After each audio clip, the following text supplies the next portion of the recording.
بسم اللہ الرحمن الرحیم۔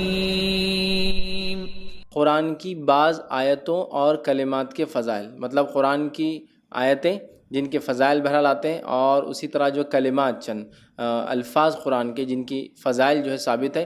انشاءاللہ عزیز ایسی چند باتیں میں آپ کے سامنے رکھنے کی آج جو ہے کوشش کروں گا۔ آئیے آگے بڑھتے ہیں۔ اور ہم نے دیکھا قرآن جو ہے یہ اللہ تعالیٰ کا کلام ہے، ٹھیک، اور اللہ رب العزت نے اپنے آخری نبی محمد صلی اللہ علیہ وسلم پہ اس کو نازل کیا۔ اس قرآن کے اندر اللہ رب العزت نے مومنوں کے لیے شفا رکھی ہے، بہت سارے فائدے رکھے ہیں، اس دنیا کے اور آخرت کے یاد رکھیے۔ یقیناً قرآن کے تمام فضائل کیا ہے وہ تو دیکھنا یا سمجھنا ناممکن جیسی بات ہے، لیکن وہ باتیں جو واضح ہے، یا وہ بعض باتیں جو مشہور اور معروف ہے، یا وہ بعض باتیں جو اللہ رب العزت نے مناسب سمجھی انسانیت کو بتائے، وہ تمام باتیں انشاءاللہ عزیز ہمارے سامنے حدیث کے ذریعے موجود ہے، پہنچی ہیں۔ اسی میں سے چند احادیث اور قرآنی چند آیتوں کو آپ کے سامنے رکھوں گا کہ قرآن کے صورتوں کے تو ہم دیکھ چکے تھے، پوری صورتیں پڑھنے کے کیا فضائل ہیں، لیکن ایسی بعض آیتیں جن کے پڑھنے کے فضائل جو ہے ہمیں ملتے ہیں، یا بعض کلمات، مطلب پوری آیت تو نہیں لیکن کچھ اس کا ایک جملہ یا کچھ کلمہ ہے جس کے تعلق سے حدیث میں وضاحت آتی ہے کہ اس کلمے کا یہ فائدہ ہے، یہ چیز ہوں گی، وہ میں آج آپ کے سامنے رکھوں گا۔ تو آئیے اپنی بات کو ہم شروع کرتے ہیں، اور ہم بسم اللہ سے اس چیز کو شروع کریں گے۔ حالانکہ بسم اللہ قرآن کی آیت کے اعتبار سے بہت بعد میں آتا ہے، لیکن چونکہ ہم بسم اللہ سے ہی قرآن کی سوروں کی ابتدا کرتے ہیں اور قرآن کو پڑھنا شروع کرتے ہیں، اور اسی کے ساتھ ساتھ دنیا کے تقریباً کم و بیش تمام کاموں کو بسم اللہ کے ساتھ شروع کرتے ہیں، تو ہم پہلے قرآن کی چونکہ بسم اللہ آیت بھی ہے، یاد رکھیے۔ سورہ نمل کے اندر آپ دیکھ سکتے ہیں کہ سلیمان علیہ السلام نے جب سبا کی رانی کو خط لکھا، لیٹر لکھا، تو پھر اس کے اندر بسم اللہ الرحمن الرحیم سے انہوں نے شروعات کی۔ قرآن کے اندر جو ہے بسم اللہ ایک آیت کی شکل میں بھی ہے، اور اکثر صورتوں کی ابتدا میں بسم اللہ پڑھا جاتا ہے، یاد رکھیے۔ تو بسم اللہ سے انشاءاللہ العزیز ہم بات کو اپنی شروع کریں گے۔ تو آئیے سب سے پہلی چیز جو ہے بسم اللہ، ویسے سورۃ الفاتحہ بہرحال اس کا ایک حصہ بھی ہے، اور اس کے ساتھ ساتھ سورہ نمل جو ہے اس کا بھی بہرحال ایک حصہ ہے۔ بسم اللہ کے تعلق سے یاد رکھیے اس کے اتنے فضائل ہیں کہ میں سمجھتا ہوں قرآن کی بعض آیتوں کے فضائل میں سے آدھے فضائل تو اسی کے ہم دیکھ سکتے ہیں، چونکہ قرآن کی ہر آیت کی فضیلت اور ہر جملہ یا لفظ کی فضیلت تو نہیں ملتی ہے، لیکن جو ملتی ہے ان میں سے بسم اللہ کی بہت زیادہ فضیلت ملتی ہے۔ آئیے چند باتیں ہم دیکھتے ہیں۔ نبی اکرم صلی اللہ علیہ وسلم نے بسم اللہ کے تعلق سے بیان کیا، اس میں سے ایک جو ابن ماجہ کی روایت ہے۔ آپ صلی اللہ علیہ وسلم فرماتے اور کہتے ہیں کہ جس کھانے کو بسم اللہ الرحمن الرحیم پڑھ کر جو ہے کھایا جائے، اس میں برکت پڑ جاتی ہے، مطلب کھاتے وقت انسان بسم اللہ الرحمن الرحیم پڑھ کر کھائے تو اس کھانے میں اللہ تعالیٰ برکت دے دیتا ہے۔ ابن ماجہ کی روایت ہے۔ اور وحشی رضی اللہ عنہ فرمایا، اللہ کے رسول صلی اللہ علیہ وسلم، ہم کھانا کھاتے ہیں لیکن سیر نہیں ہوتے، کھانا تو کھاتے ہیں لیکن سیر نہیں ہوتے، مطلب مطمئن نہیں ہوتے کھانے کے بعد۔ تو آپ صلی اللہ علیہ وسلم نے ارشاد فرمایا، شاید تم لوگ الگ الگ کھانا کھاتے ہو، مطلب تم لوگ الگ الگ بیٹھ کر کھاتے ہو۔ تو کہاں ایسے ہی ہوتا ہے؟ تو انہوں نے غرض کیا، ہاں یا رسول اللہ صلی اللہ علیہ وسلم، ہم الگ الگ کھاتے۔ تو آپ صلی اللہ علیہ وسلم نے فرمایا اور کہا، کھانا اکٹھے کھایا کرو، مطلب کھانا کھاتے وقت ساتھ مل کر کھایا کرو، اور اس پر اللہ کا نام لیا کرو، اور اس کھانے پر اللہ کا نام بسم اللہ الرحمن الرحیم پڑھا کرو، تو تمہارے کھانے میں برکت ڈال دی جائیں گی، تو تمہارے کھانے میں برکت ڈال دی جاتی ہے۔ تو لہٰذا ہم اگر کھانا کھاتے ہیں تو کوشش کریں کہ ساتھ کھائیں، مل کر کھائیں، اور مل کر کھانے کے ساتھ ساتھ جو ہے جب بسم اللہ پڑھیں گے ہم تو اللہ تعالیٰ برکت ڈال دیں گا، اور ہم جب کھائیں گے تو سیر ہو کر، مطلب مطمئن ہوں گے کھانے کے بعد۔ ورنہ بہت سارے لوگ ہم دیکھتے ہیں کبھی کھانے سے مطمئن نہیں ہوتے، اس لیے کہ ہمیشہ بھوکے رہتے ہیں۔ وہ اس لیے کہ نہ تو ساتھ کھاتے ہیں، بلکہ آج کل کا سسٹم تو یہ الگ الگ کھاؤ، اس لیے کہ پتہ نہیں اس کی کتنی بیماریاں مجھے لگ سکتی ہے نا۔ ٹھیک ہے، کچھ بیماریاں ہیں جو لگ سکتی ہے، لیکن وہ بھی اللہ کے حکم سے لگیں گی نا۔ ہر بیماری کے تعلق سے سائنس نہیں کہتی لگ جاتی ہے، ہاں کچھ ہے جو لگتی ہے، کنٹیجس ڈیسیز جو ایک دوسرے کو لگتی ہے، لیکن وہ بھی ہمارا عقیدہ ہے، اللہ جس کو دینا چاہتا ہے دیتا ہے۔ احتیاطی تدابیر اپنی جگہ ضروری ہے۔ نبی اکرم صلی اللہ علیہ وسلم نے خارشی اونٹ کو بغیر خارش، کھجلی والے اونٹوں کو بغیر کھجلی والے اونٹوں کے باڑے سے الگ رکھا، یہ تو احتیاطی تدابیر ہے، لیکن اس کے باوجود عقیدہ یہ تھا کہ بیماری دینے والا اللہ ہے، یاد رکھے۔ تو ساتھ کھانے کے بڑے فضائل یاد رکھے۔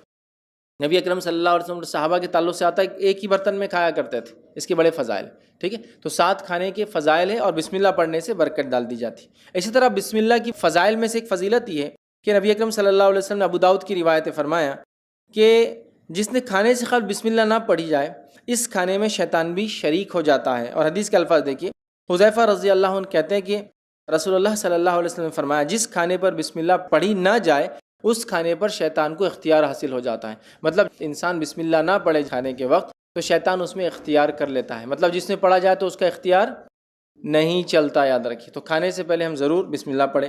اسی طرح جو ہے رات کو سونے سے قبل دروازہ بند کرنے سے پہلے بسم اللہ پڑھا جائے تو شیطان اس دروازے کو کھول نہیں سکتا، ٹھیک ہے۔ آئیے حدیث کے الفاظ سنیے۔ جابر رضی اللہ عنہ فرماتے اور کہتے رسول اللہ صلی اللہ علیہ وسلم نے فرمایا رات سونے سے قبل بسم اللہ پڑھ کر دروازہ جو ہے بند کیا کرو، کیونکہ بسم اللہ پڑھ کر بند کیے گئے دروازے شیطان کھول نہیں سکتا۔ رات کو سونے سے پہلے بسم اللہ پڑھ کر دروازے بند کیا کرو، جن دروازوں پر بسم اللہ پڑھ کے بند کیے جاتے ہیں اس پہ شیطان اس کو کھول نہیں سکتا۔ ایک روایت میں کہ شیطان چور کی مدد نہیں کر سکتا، مطلب جب بسم اللہ پڑھ کے دروازہ بند نہیں ہوتا تو شیطان کیا کرتا ہے، چور کی مدد کرتا ہے دروازہ کھولنے میں، اور جب بسم اللہ پڑھ کر بند کیا جاتا ہے تو شیطان چور کی مدد نہیں کر سکتا یا وہ خود دروازہ نہیں کھول سکتا۔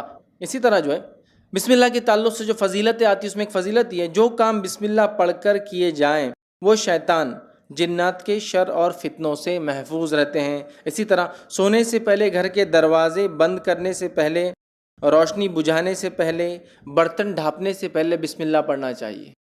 دروازہ بند کرنا ہے، لائٹ روشنی بجھانا ہے، دیا بند کرنا ہے، برتن ڈھانکنا ہے، سب سے پہلے کیا پڑھنا ہے؟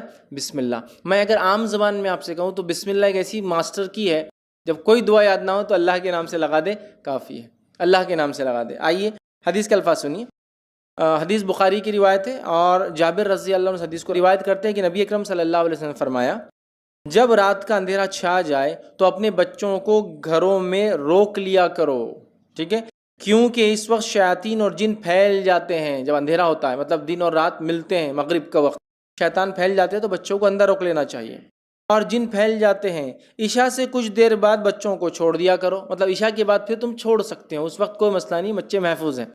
گھر کا دروازہ بسم اللہ پڑھ کر بند کرو، چراغ کو بسم اللہ کہہ کر بجھاؤ، پانی کے برتن کو بسم اللہ کہہ کر ڈھانپ دو اور دوسرے برتن بھی بسم اللہ کہہ کر ڈھانپو۔ اگر برتن ڈھانپنے کے لیے کوئی ڈھکن نہ ہو تو کوئی چیز آڑی رکھ دو، کوئی چیز آڑی رکھ دو، مطلب رات میں مغرب کے بعد بچوں کو اندر لے لینا چاہیے، عشاء کے بعد نکل سکتے ہیں، کوئی مسئلہ نہیں انشاءاللہ۔ جب دروازہ بند کرے تو بسم اللہ پڑھ کر بند کرنا چاہیے، دیا بجھائے یا لائٹ بند کرے تو بسم اللہ پڑھ کر بند کرنا چاہیے۔ اسی طرح آپ فرما رہے پانی کا اگر کوئی برتن ڈھانکنا ہے تو بسم اللہ پڑھ کے ڈھانکنا چاہیے۔ اسی طرح فرما رہے کوئی برتن کھلا ہو تو اسے ڈھانکو تو بسم اللہ کہہ کر ڈھانکو، اور اگر ڈھکن نہ ملے تو، کور نہ ملے تو کوئی چیز آڑی تو بھی رکھ دو کم از کم۔ یہ کیوں کہا آپ نے؟ پانی پہ ڈھانک دو، کھانے پہ ڈھانک دو، اور اگر ڈھکن نہ بھی رکھ سکو، ڈھکن پورا ڈھکتا ہے نا، کوئی بھی چیز آڑی مطلب پورا نہ بھی ڈھکے تھوڑا ڈھک سکتے آپ۔ مثال کے طور پر پلیٹ نہیں ملی، ڈھکن نہیں ملا، اب جو چیز ہے برتن وہ آدھا ڈھک سکتا ہے تو اتنا ڈھک دو۔ اس لیے کہ حدیث میں الفاظ کیا معلوم؟ حدیث میں الفاظ ہے جب انسان کھانے کو رات میں کھلا چھوڑتا ہے تو اس میں بیماریاں نازل ہوتی ہیں۔ اب آپ کہیں گے بیماریاں نازل ہوتی ہے تو پھر پورا ڈھکن ڈھانپنے سے کیا اور آدھا ڈھانکنے سے بھی کیا؟ جراثیم، مائکروبس تو ایسے رہتے کہیں سے بھی گھس سکتے۔ یہ معاملہ غائب کا ہے، غائب کا ہے کہ اللہ کیسے ڈھکن ڈھانکنے سے یا کوئی چیز رکھ دینے سے اس بیماری کو دور کر دیتا ہے، اس تک نہیں پہنچنے دیتا۔ اس سے پتہ چلا بیماریاں نازل ہوتی ہے، آسمان سے اترتی ہے۔ سمجھ رہے آپ؟ کبھی انسانوں کو سزا کے طور پر اور کبھی آزمائشوں کے طور پر، سمجھ رہے آپ بات کو؟ تو نازل ہوتی ہے تو ڈھانکنا چاہیے، رات میں ڈھانکنا، اور ڈھانکتے وقت کیا پڑھنا چاہیے؟ بسم اللہ۔ کوئی پوری چیز ڈھانکنے کو نہ ملے تو کم از کم جو ملے ڈھانک دو، چاہے آدھا، پون، پاؤ، کچھ تو بھی ڈھک جائے، اس لیے کہ جب کوئی چیز ڈھکی ہوتی ہے تو بیماری نازل نہیں ہوتی، نازل ہوتی ہے یہ اللہ کی طرف سے ہوتی ہے۔ یہ کیسے ہوتا ہے واللہ عالم، یہ غائب کا معاملہ ہے، لیکن حدیث میں آ گیا، ہم نے مان لیا اس کو۔ تو آپ کچھ بھی کرنا ہے، دروازہ بند کر رہے بسم اللہ، کھانا کھا رہے بسم اللہ، ہاں، لائٹ بند کر رہے بسم اللہ، چراغ بجھا رہے بسم اللہ، کھانے پہ ڈھانپ رہے بسم اللہ، پانی پہ ڈھانک رہے بسم اللہ، ہے نا؟ آپ دیکھیے، اور بسم اللہ اور بسم اللہ الرحمن الرحیم دونوں بھی پڑھ سکتے، کوئی مسئلہ نہیں، مطلب یاد رکھ، بسم اللہ کہہ کر بھی کر سکتے، بسم اللہ الرحمن الرحیم بھی پڑھ سکتے۔ علماء کے دونوں اقوال ہیں اس معاملے میں، مطلب اس سمجھ جو علماء کی دونوں ہے کہ دونوں بھی کیا جا سکتا ہے، چونکہ اکثر آدمی بسم اللہ آتا ہے تو کچھ نے کہا صرف بسم اللہ پڑھنا ہے، اور کچھ نے کہا بسم اللہ آتا ہے مطلب بسم اللہ الرحمن الرحیم پورا پڑھنا ہے۔ جیسا قل اللہ احد پڑھ لیا کرو، مطلب قل اللہ احد اللہ الصمد لم یلد ولم یولد ولم یکن له کفوا احد، پورا سورہ مراد ہے۔ گھر سے نکلتے وقت بسم اللہ پڑھنے والے کی رہنمائی کی جاتی ہے، گھر سے نکلتے وقت بسم اللہ پڑھنے والے سے شیطان الگ ہو جاتا ہے۔ گھر سے نکل رہے تو بھی کیا پڑھ کے نکلیں گے؟ بسم اللہ۔ آئیے حدیث کے الفاظ، ابو داؤد کی روایت ہے، انس بن مالک رضی اللہ عنہ فرماتے ہیں رسول اللہ صلی اللہ علیہ وسلم نے فرمایا جب آدمی اپنے گھر سے نکلتا ہے اور یہ دعا پڑھتا ہے بسم اللہ توکلت علی اللہ لا حول ولا قوۃ الا باللہ، جب یہ دعا پڑھ کے نکلتا ہے کہ اللہ کے نام سے نکلتا ہوں، اللہ پر بھروسہ کرتا ہوں، گناہ سے بچنے کی طاقت اور نیکی کے حصول کی قوت اللہ کی توفیق کے بغیر کسی میں نہیں، یہ اس کا ترجمہ تھا، جب یہ پڑھ کے نکلتا ہے، اس وقت اس کے حق میں یہ بات کہی جاتی ہے سارے کاموں میں تیری رہنمائی کی گئی، تو کفایت کیا گیا، سارے کاموں میں اب جو تو گھر سے نکل کے کرے گا تیری رہنمائی کی گئی، تو کفایت، تیرے لیے یہ چیز، یہ دعا کافی ہو گئی، کفایت کر گئی، ہر طرح کی برائی اور خسارے سے تو بچا لیا گیا، بس شیطان اس سے الگ ہو جاتا ہے، اب شیطان کو کچھ باقی نہیں رہتا، شیطان اس سے الگ ہو جاتا ہے، اور دوسرا شیطان اس سے کہتا ہے تم اس شخص پر کیسے مسلط ہو سکتے ہو جس کی رہنمائی کی گئی، جس کی کفایت کی گئی ہے۔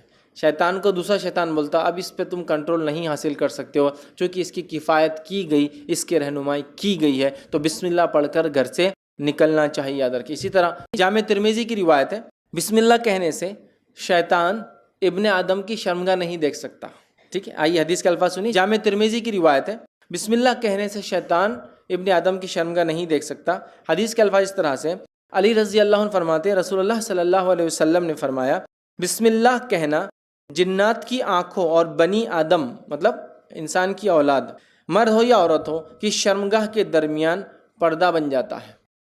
جب انسان بسم اللہ پڑھتا ہے تو شیطان اور ابن آدم کی شرمگاہ کے بیچ میں بسم اللہ پردہ بن جاتا ہے نا، اور شیطان ایسے وقتوں میں جب انسان کپڑے اتارتا ہے، اس کو تاڑتا ہے، اس کو ستاتا ہے، اس کو تکلیف دینے کی پوری کوشش کرتا ہے، اس لیے حدیث میں آتا ہے کہ جب بیت الخلاء جاؤ تو دعا پڑھ کر جاؤ، ہے نا، دعا اس کی کہ اللہ میں خبث اور خبائث، جو خبیث قسم کے بدترین مرد اور عورت ان میں ہیں، ان سے پناہ مانگتا ہوں، اللہم انی اعوذ بک من الخبث والخبائث، ٹھیک ہے، میل اور فیمیل دونوں جن اور جنات جو برے ہوتے ہیں ان سے میں اللہ تیری پناہ چاہتا ہوں، سمجھ رہے بات کو؟ تو بہرحال بسم اللہ پڑھنے سے ابن آدم کی شرمگاہ انسان نہیں دیکھ سکتا، ٹھیک ہے، بسم اللہ پڑھنے سے انسان شیطان کے حملے سے محفوظ ہو جاتا ہے۔ آئیے مسلم کی روایت ہے، جابر بن عبداللہ رضی اللہ عنہ اس کے راوی فرماتے ہیں رسول اللہ صلی اللہ علیہ وسلم نے فرمایا، اور آپ نے فرماتے ہوئے سنا کہ آدمی اپنے گھر میں داخل ہونے سے پہلے اور کھانا کھانے سے پہلے اللہ عز و جل کا نام لیتا ہے، مطلب بسم اللہ الرحمن الرحیم پڑھتا ہے، تو شیطان اپنے ساتھیوں سے کہتا ہے یہاں تمہارے لیے ٹھکانہ ہے نہ کھانا ہے۔ جب آدمی گھر میں جا رہا ہے بسم اللہ پڑھ کے جا رہا ہے، بسم اللہ پڑھ کے کھا رہا ہے، شیطان بولتا ہے نہ آج رہنے کی جگہ ہے، نہ آج یہاں کھانے کی جگہ ہے تمہارے، اپنے ساتھیوں کو بولتا ہے۔ اور جب آدمی اللہ کا نام لیے بغیر داخل ہوتا ہے تو شیطان کہتا ہے تمہارے لیے رہنے کی جگہ ہو گئی ہے، اور جب آدمی کھانا کھاتے وقت بسم اللہ نہیں کہتا تو شیطان کہتا تمہارے لیے کھانے کا انتظام بھی ہو گیا ہے، سمجھ رہا؟ تو انسان اگر کھانا کھاتے بسم اللہ نہ پڑھے، شیطان بولتا کھانے کا انتظام ہو گیا، بسم اللہ پڑھ کر گھر میں نہ داخل ہو تو شیطان کہتا رہنے کا انتظام ہو گیا، بسم اللہ پڑھ کے داخل تو لیکن کھاتے وقت نہ پڑھے تو کہتا ہے آج رہنے کا نہیں ہوا لیکن کھانے کا ہو گیا، بسم اللہ پڑھ کے داخل تو ہوا انسان لیکن کھانا کھاتے نہیں پڑا تو کہتا کھانے کا ہو گیا، رہنے کا نہیں ہوا ہے۔ مطلب بسم اللہ کھانے سے پہلے، دروازہ بند کرنے سے پہلے، اٹھنے سے پہلے، کپڑے بدلنے سے پہلے، یا آدمی کپڑے اتار رہا ہے اس وقت بسم اللہ کہنا چاہیے، تو شیطان دیکھ نہیں سکتا، انسان شیطان سے مکمل محفوظ رہتا ہے۔ اسی طرح ہم بستری سے قبل بسم اللہ پڑھنے والے میاں بیوی کی اولاد شیطان کے شر سے محفوظ رہتی ہے، اور نبی اکرم صلی اللہ علیہ وسلم فرماتے ہیں، صحیح بخاری اور صحیح مسلم کی روایت، آپ نے فرمایا رکھا، عبداللہ بن عباس رضی اللہ عنہ اس کے راوی فرماتے ہیں رسول اللہ صلی اللہ علیہ وسلم فرمایا جب لوگوں میں سے کوئی اپنی بیوی کے پاس آنے کا ارادہ کرے تو یوں کہے بسم اللہ اللہم جنبنا الشیطان و جنب الشیطان ما رزقتنا، وہ یوں کہے جس کا ترجمہ ہے اللہ کے نام سے اے اللہ ہمیں شیطان سے دور رکھ اور اس اولاد سے بھی شیطان کو دور رکھ جو تو ہمیں عطا فرمائے۔ بس اگر اس نے ہم بستری کے دوران اس کی قسمت میں اولاد لکھی تھی، مطلب اس ہم بستری سے اگر اس کی قسمت میں اولاد لکھی تھی تو آپ فرماتے تو شیطان اسے کبھی ضر نہیں پہنچائیں گا، نقصان نہیں پہنچائیں گا۔ تو دعا ہمیں سکھا دی، تو ہم بستری سے پہلے، دروازہ کھولنے سے پہلے، دروازہ بند کرنے سے پہلے، کھانے سے پہلے، چراغ بجھانے سے پہلے، لائٹ بند کرنے سے پہلے، لباس بدلنے سے پہلے، اسی طرح حدیث میں آتا ہے وضو سے پہلے بسم اللہ پڑھو، اس لیے کہ اس کا وضو نہیں جس نے بسم اللہ نہیں پڑھا، مطلب بہت ضروری، بڑا اہم ہے۔ وہاں بسم اللہ آ گیا تو گویا بسم اللہ، قرآن سے پہلے ہم بسم اللہ پڑھتے اللہ کے نام سے، گویا ہر کام کو اللہ رب العزت کے نام سے ہمیں شروع کرنا چاہیے، اس کی بڑی فضیلت ہے، یاد رکھیں، ٹھیک ہے۔ اسی طرح جو ہے ناگہانی آفت، اللہ ایسی چیز جو ایکسپیکٹ نہیں کیے تھے، آپ نے کوئی آفت آ گئی پر بسم اللہ پڑھی جائے تو اللہ سکینت نازل فرما دیتا ہے. اس لیے میں نے کہا بسم اللہ ماسٹر کی ہے، ایک ایسی دعا ہے کہ کچھ نہ آئے تو یہ کر لیجیے آپ. ٹھیک، آئیے الفاظ سنیے. یہ جو ہے سنن نسائی کی روایت ہے، اور جابر بن عبداللہ رضی اللہ عنہ اس کے راوی فرماتے ہیں کہ غزوہ احد کے روز نبی اکرم صلی اللہ علیہ وسلم جو ہے 12 انصاریوں کے ساتھ الگ تھلگ رہ گئے تھے. اس میں طلحہ بن عبید اللہ رضی اللہ عنہ بھی شامل تھے. مشرکوں نے ان کا گھیراؤ کر لیا. آپ صلی اللہ علیہ وسلم ان کی طرف پلٹتے ہوئے فرمایا ان لوگوں سے کون نپٹیں گا؟ حضرت طلحہ رضی اللہ عنہ نے عرض کیا کہ میں ان سے نپٹوں گا. چنانچہ طلحہ رضی اللہ عنہ نے تنہا 11 آدمیوں کے برابر قتال کیا، مطلب 11 آدمیوں سے انہوں نے اکیلے لڑا، ٹھیک ہے، اور قتال کیا. حتیٰ کہ آپ کے ہاتھ پر مشرک کی تلوار کی ایسی ضرب لگی، مطلب وہ لڑتے لڑتے ایک مشرک نے ایسی تلوار ماری کہ طلحہ رضی اللہ عنہ کی انگلیاں کٹ گئی. جس ہاتھ میں تلوار تھی وہ انگلیاں کٹ گئی، اور ان کے منہ سے سی کی آواز، انگلیاں کٹ گئی تو آواز نکلی، آدمی تکلیف سے، تو سی کی آواز نکلی. رسول اللہ صلی اللہ علیہ وسلم نے ارشاد فرمایا اگر تو بسم اللہ کہتا، اگر تو سی کے بدلے اللہ کا ذکر کرتا، بسم اللہ کہتا، تو فرشتے تجھے اوپر اٹھا لیتے حتیٰ کہ یہ لوگ بھی دیکھتے. ٹھیک ہے، اس کے بعد اللہ تعالیٰ نے مشرکوں کو ناکام کر دیا. تو آپ نے ان کی اس تکلیف پہ فرمایا کہ اگر تو اس تکلیف کی آواز میں کی جگہ بسم اللہ پڑھ لیتا تو فرشتے تجھے اٹھا لیتے اور سارے لوگ دیکھ سکتے اس کو. تکلیف، مصیبت، پریشانی ہے نا، انگلیاں کٹ گئی، ایسی تکلیف آئی جس کا ایکسپیکٹیشن نہیں تھا. تکلیف نہیں تو بسم اللہ. بچہ گرا آپ کا، بسم اللہ. آپ گر گئے، بسم اللہ. ہر جگہ، ہر، اس لیے ماسٹر کی ہے، اللہ ایسی چابی جس سے ہر دروازہ کھلتا ہے نا، ویسی دعا ہے.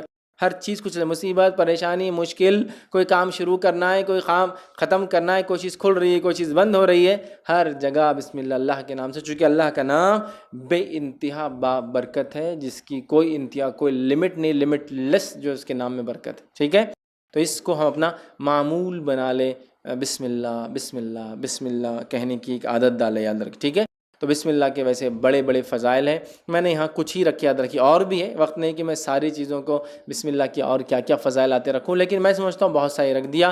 بسم اللہ کی اہمیت پتہ چل گئی. بسم اللہ بڑی اہم چیز ہے. بہت سارے لوگ پوچھتے ہیں کیا ہم دوا کھائے تو بھی بسم اللہ پڑھیں؟ اس لیے کہ بسم اللہ سے تو برکت آ جاتی ہے. تو بہت سے لوگ بسم اللہ نہیں پڑھ کے دوا کھاتے ہیں، تو نہیں، بسم اللہ پڑھ کے تو بیماری میں برکت آ جائیں گی. لیکن اگر تھوڑا عقل سے بھی سوچیں، عقل سے بھی سوچیں، تو دوا بیماری کے لیے کھاتے یا شفا کے لیے کھاتے ہیں؟ شفا کے لیے. تو برکت دوا میں آئیں گی یا بیماری میں آئیں گی؟ دوا میں آئیں گی. لیکن کیسا لوگ پتہ نہیں، بہت سے لوگ میں جانتا ہوں، بلکہ اکثر لوگ بولتے ہیں دوا کھاتے ہو بسم اللہ نہیں پڑھنا، اس لیے کہ اس سے برکت آ جاتی تو بیماری میں برکت آ جائیں گی. ارے میرے بھائی، دوا تم بیماری کے لیے کھا رہے ہو، لیکن دوا بیماری کو ہٹانے کے لیے کھا رہے ہو، تو دوا میں برکت آئیں گی یا بیماری میں؟ دوا میں. تو پتہ نہیں لوگ اتنے انتہائی پیدل کیسے ہوتے ہیں اور ایسی کیسی بےخوفیاں کرتے ہیں. اور شریعت میں اپنے دماغ ہر چیز کھاؤ تو بسم اللہ، ہر چیز پیو تو بسم اللہ. تو دوا بھی کھاتے ہو تو بیماری کے اگینسٹ کھاتے ہو، بیماری کے رد میں کھاتے ہو، بیماری ختم کرنے کھاتے ہو، تو بیماری میں کیسے برکت ہوں گی؟ دوا میں جب بسم اللہ پڑھا جائے گا تو دوا میں اللہ شفا میں برکت دیں گا، بیماری کو ختم کریں گا. عجیب و غریب لوگ کرتے ہیں. تو بہرحال دوا کھاتے وقت بھی بسم اللہ پڑھنا ہے، سمجھ رہا؟ اس لیے کہ اللہ کا نام بے انتہا بابرکت ہے، اور ہو سکتا ہے بڑی معمولی دوا بھی اللہ کے نام سے کھائی جائے تو انسان شفایاب ہو جائے، چونکہ رب کا نام لیا. اور بڑی بھاری دوا بھی کھا لے، رب کا نام نہ لیا تو شفا نہ نصیب ہو. کبھی ہوتا ہے ایسا.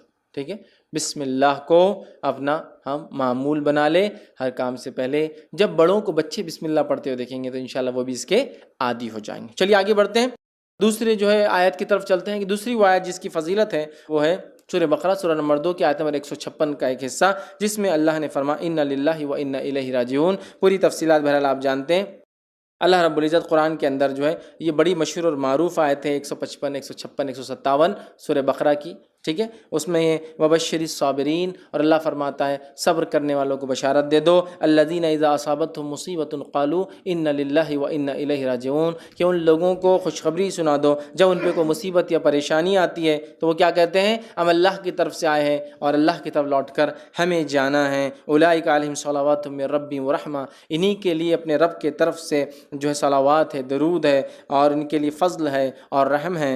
واولئک هم المہتدون، اور یہی لوگ ہدایت ہدایت یافتہ ہیں۔ تو ان للہ و انا الیہ راجعون کی بڑی بڑی فضیلت ہے۔ یہ ہر چیز کے گمنے پر، ہر چیز کے کھونے پر، کسی چیز کے چلے جانے پر، کسی چیز کے نہ ملنے پر، ایسی چیز جس سے انسان کو ایسا نقصان ہو، کسی نقصان کے لیے، یہ تمام چیزوں کے لیے پڑھی جاتی ہے۔ یہ کوئی پرٹیکولر دعا نہیں کہ کوئی مر جائے تو اس کو پڑھا جائے، اس لیے کہ ہوتا ہے ہمارے پاس، ہمارے ہندوستان کے ماحول میں ہم دیکھتے ہیں علم کی کمی کی بنیاد پر لوگ صرف کوئی مرتا ہے تو یہ جملہ پڑھتے ہیں انا للہ و انا الیہ راجعون، اس کے علاوہ یہ جملہ کبھی پڑھا نہیں جاتا ہے نا۔ اور اگر کوئی بولے کہ وہ صاحب بیمار ہو گئے اور بولے انا للہ و انا الیہ راجعون، تو بولتے پاگل ہو گئے کیا، مرا تھوڑی ابھی وہ زندہ ہے، تم تو یار ابھی سے وہ کر رہے، تم تو وارث بھی نہیں ہے، تم کو کیا فائدہ ہو رہا اس کے مرنے سے۔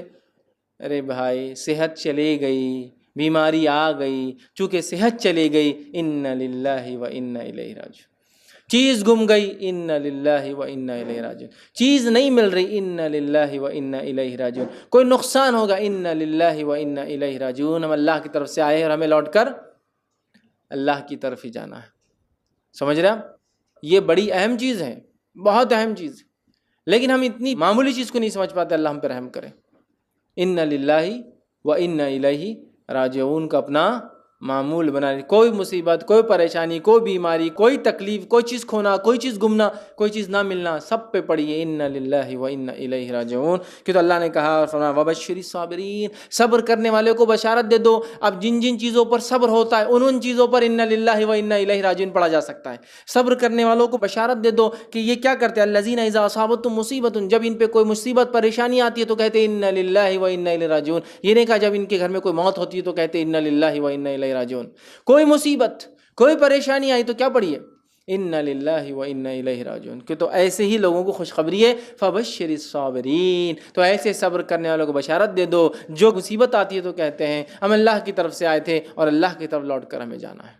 اس کو ہم عام کر دیں، یاد رکھیے، بڑی اہم چیز ہے۔ صحیح مسلم کی روایت ہے، ام سلمہ رضی اللہ عنہا فرماتی ہے اور کہتی ہے کہ میں نے رسول اللہ صلی اللہ علیہ وسلم فرماتے ہوئے سنا۔ کب فرماتے ہوئے سنا؟ جب اللہ کے رسول صلی اللہ علیہ وسلم، ان کے شوہر کا انتقال، ابو سلمہ کا انتقال ہوتا ہے، آپ صلی اللہ علیہ وسلم گھر پہنچتے ہیں، ابو سلمہ کی آنکھیں کھلی ہے، انتقال ہو چکا ہے، نبی اکرم صلی اللہ علیہ وسلم آنکھوں کو بند کرتے ہیں اور بند کر کے کہتے ہیں کہ جب انسان مر جاتا ہے، روح نکلتی ہے، پیر سے شروع ہوتی ہے نا، تو جب نکل جاتی ہے تو آنکھیں اس کا پیچھا کرتی ہے، اس کو دیکھتی ہے، لہٰذا انتقال کے بعد آنکھیں بند کر دینی چاہیے۔ تو آپ نے بند کیا اور فرمایا جب کسی مسلمان کو مصیبت پہنچتی، پھر دیکھیے حدیث میں جب کسی مسلمان کا کوئی مرتا ہی نہیں کہا، جب کسی مسلمانوں کو مصیبت، پریشانی، تکلیف، دکھ، ڈپریشن، کچھ بھی ہو، گم گئی کوئی چیز، نہیں مل رہی کوئی چیز، کھو گئی کوئی چیز، سمجھ رہے آپ، مصیبت پہنچتی ہے اور وہ اللہ عز و جل کے حکم کردہ کلمات، وہ اللہ عز و جل کی حکم کردہ، جس کا حکم اللہ نے دیا فبشر الصابرین، صبر کرنے والوں کو بشارت دے دو، ٹھیک ہے، الذین اذا اصابتهم مصیبت، جب ان پہ کوئی مصیبت آتی ہے تو کیا کرتے ہیں انا للہ و انا الیہ راجعون، کوئی مصیبت پہنچتی ہے تو اللہ عز و جل کے حکم کردہ کلمات کو ادا کرتا ہے، انا للہ و انا الیہ راجعون، یہ کلمات ادا کرتا ہے اور پھر کہتا ہے اللہم اجرنی فی مصیبتی واخلف لی خیرا منہا، اے اللہ جو مصیبت مجھ پر آئی ہے اس کا مجھے بہترین بدلہ عطا فرما، بہترین بدل عطا فرما۔ تو یہ جب پڑھتا ہے کوئی شخص، جس کا ترجمہ دیکھیے اس کا پڑھتا، ہم اللہ کے لیے ہیں اور ہم اسی کی طرف پلٹ کر جائیں گے، یا اللہ مجھے اس مصیبت کا بدلہ اور ثواب عطا فرما اور اس سے بہتر عطا فرما، کہے تو اللہ تعالیٰ اس سے بہتر چیز عطا فرما دیتا ہے۔ جب کوئی مصیبت ہو جائے اور کوئی کہے انا للہ و انا الیہ راجعون تو اللہ تعالیٰ کوئی بہتر چیز اسے عطا کر دیتا ہے۔ سمجھ رہے ہیں بات کو؟ اب ام سلمہ رضی اللہ عنہ فرماتی، آگے اس حدیث کے اندر اور اس میں وضاحت نہیں، دوسرے واقعے میں آتا ہے، انہوں نے یہ کلمات پڑھے، انہوں نے یہ کلمات پڑھ لی جب اللہ کے رسول صلی اللہ علیہ وسلم کہتے ہوئے سنا، ٹھیک ہے، اور پھر کہتی ہے جب میرے شوہر کے انتقال ہونے کے بعد میں نے عدت گزار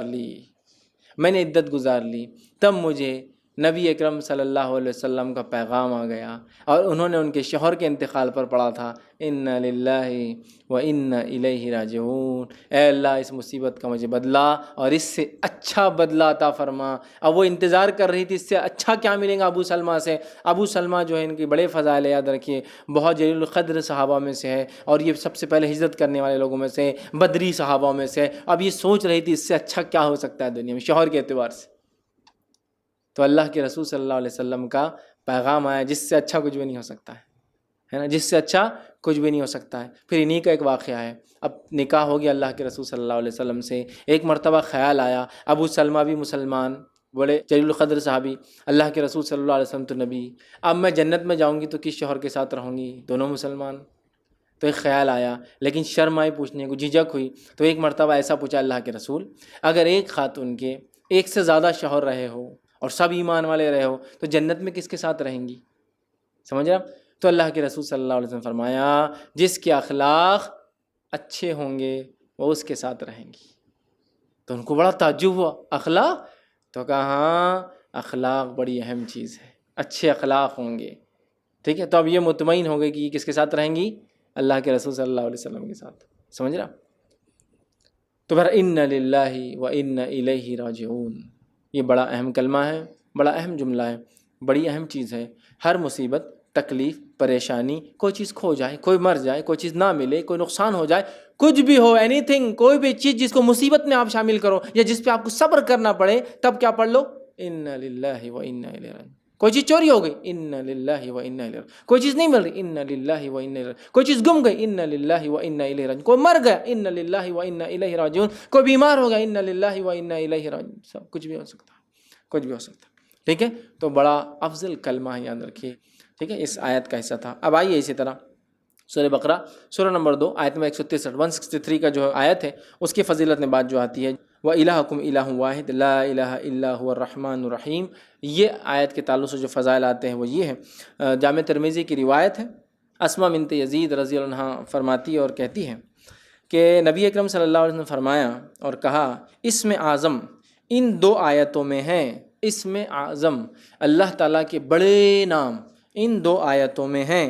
پھر آپ نے پڑھا وَإِلَٰهُكُمْ إِلَٰهٌ وَاحِدٌ لَا إِلَٰهَ إِلَّا هُوَ الرَّحْمَٰنُ الرَّحِيمُ، ٹھیک ہے۔ اور تمہارا الہ تو بس ایک ہی ہے، اس کے علاوہ کوئی الہ معبود لائق عبادت کوئی نہیں، وہ بہت مہربان اور رحم کرنے والا ہے۔ پھر فرمایا، اور اس آیت میں 2 آیتوں میں ہے اسم اعظم۔ دوسری آیت کون سی؟ سورہ آل عمران کی آیت نمبر 1 اور 2 آپ نے فرمایا، اور سورہ آل عمران کی ابتدائی آیت یعنی الف لام میم اللہ لا الہ الا هو الحی القیوم، یہ آیت میں آپ نے فرمایا اس میں اللہ کے اسم اعظم ہیں، بڑے نام ہیں، یاد رکھیں، ٹھیک ہے۔ اور اس کی فضیلت میں آتا ہے کہ اسم اعظم ان 2 آیتوں میں ہیں، یہ 2 آیتوں کو پڑھنا چاہیے۔ اور ایک روایت میں اسم اعظم جس دعا میں لگا دی جائے اللہ اس دعا کو رد نہیں کرتا۔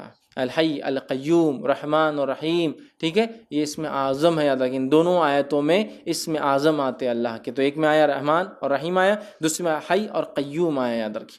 اسی طرح ایک اور آیت کے تعلق سورہ بقرہ سورہ نمبر 2 آیت نمبر 201 کے تعلق سے آتا ہے، یاد رکھیں، جو بڑی مشہور اور معروف آیت ہے، ربنا آتنا فی الدنیا حسنۃ وفی الآخرۃ حسنۃ وقنا عذاب النار، اس کے تعلق سے آتا ہے۔ اور انس بن مالک رضی اللہ عنہ فرماتے اور کہتے ہیں، یہ متفق علیہ، صحیح بخاری اور صحیح مسلم کی روایت، آپ نے فرمایا رسول اکرم صلی اللہ علیہ وسلم کی اکثر دعا یہ ہوتی تھی، موسٹ آف دا ٹائم آپ یہ دعا کرتے تھے، کیا دعا؟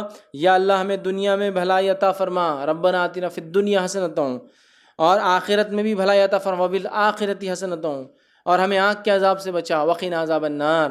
اکثر دعا نبی اکرم صلی اللہ علیہ وسلم کی یہ ہوا کرتی۔ ہمیں بھی چاہیے کہ ہم بہت زیادہ کثرت سے اس دعا کو کریں جس دعا کو ہمارے نبی جو ہے کثرت سے کیا کرتے تھے، ربنا آتنا فی الدنیا حسنۃ وفی الآخرۃ حسنۃ وقنا عذاب النار۔ دنیا کی خیر علم و عمل کے اعتبار سے، آخرت کی خیر جنت کے اعتبار سے، جہنم سے نجات، آگ کے عذاب سے نجات۔ تو یہ بڑی اہم دعا ہے، یاد رکھیں۔ اسی طرح سورہ بقرہ سورہ نمبر 2 آیت نمبر 255 آیت الکرسی جس کو ہم کہتے ہیں،